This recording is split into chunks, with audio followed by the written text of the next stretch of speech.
Hey everyone, welcome to SFDC Stop, and in this video we are going to learn about some of the advanced methods of a map. Okay, so let's first of all learn about the KeySet method. The KeySet method is going to return you all the keys from a map. So let us consider we have a map like this, which is nothing but our employees map. And in this map, you know that we are having the ID of the employee as the key and the name of the employee as value. So let me just execute this code and let's show you the initial map. So you can see that this is our initial map where we are having the ID of the employee as key and the name of the employee as value. Now let's say I want to get all the keys from this map, which is 1, 2, 3, and 4. So how can I do that? I can simply do employees map dot keyset. So this method is going to return me all the keys from a map. And as the name suggests, it is going to give me the set of the keys. Why? Because if you remember, in case of a map, each and every key is unique, right? So it is going to return me the set of keys, and the data type of the set is the same as the data type which you are having inside a map as a key. So I'm going to say set of integer employee IDs is equal to employees map dot keyset, and I can simply do system dot debug employee IDs. Okay, so let me execute this code and let's see what happens. So you can see this is our initial map, and our employee IDs are coming as a set, which is nothing but 1, 2, 3, and 4. So this is how we can get all the keys from a map. And do remember that in case I'm using a key set method, it is always going to return me a set. Now let's see how can we get values from a map. So I'm just going to use the same map again, and this values method is going to return me all the values from a map. So let's say I want to get all the values from a map, so I can simply do employees map dot values, and this method is going to return me a list of values, because if you remember, in case of a map, the key is always unique, but the value can be duplicate as well. For example, if I'm using this map, I can have another entry here where we are having the employee ID as 5 and the name of the employee can be Richard. Okay, so we can have duplicate values, but we cannot have duplicate keys inside a map. So that is why this values method is going to return me a list of values, and the data type of the list is the same as the data type of the value. So I can simply use string here. So I can say that I'm going to get a list of string, and I can name it as employee names, and this is nothing but the name of all the employees that are present in my employees map. Finally, I can do system.debug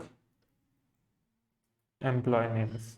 Okay, so let me execute this code and let's see what happens. So if you see, this is our initial map, and you can see I'm having 2 Richard here because the values can be duplicate, whereas the keys cannot be duplicate, right?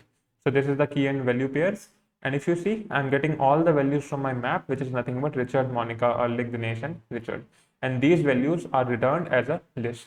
So do remember that in case you want to get all the keys from a map, you're going to get a set, and the data type of the set is the same as data type of the key inside a map.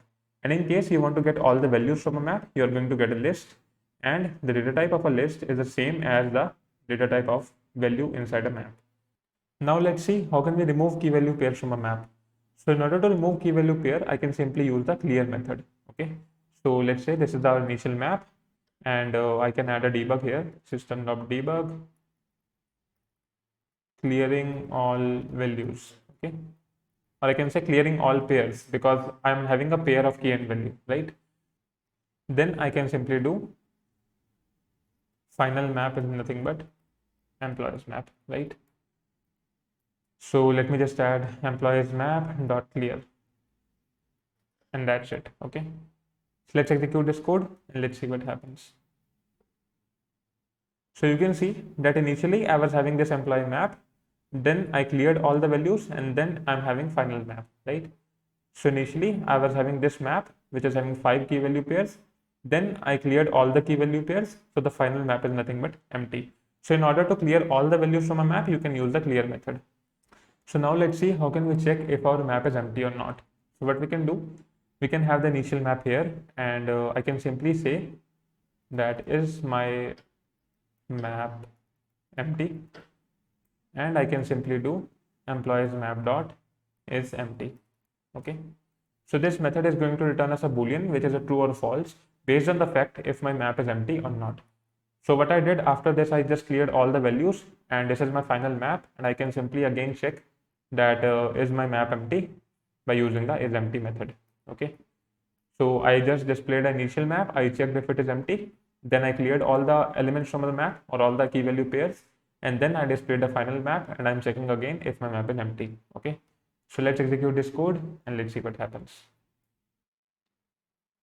So if you see, initially I was having 5 key value pairs inside the map, and is my map empty? So this is empty method is going to return me false because my map is not empty.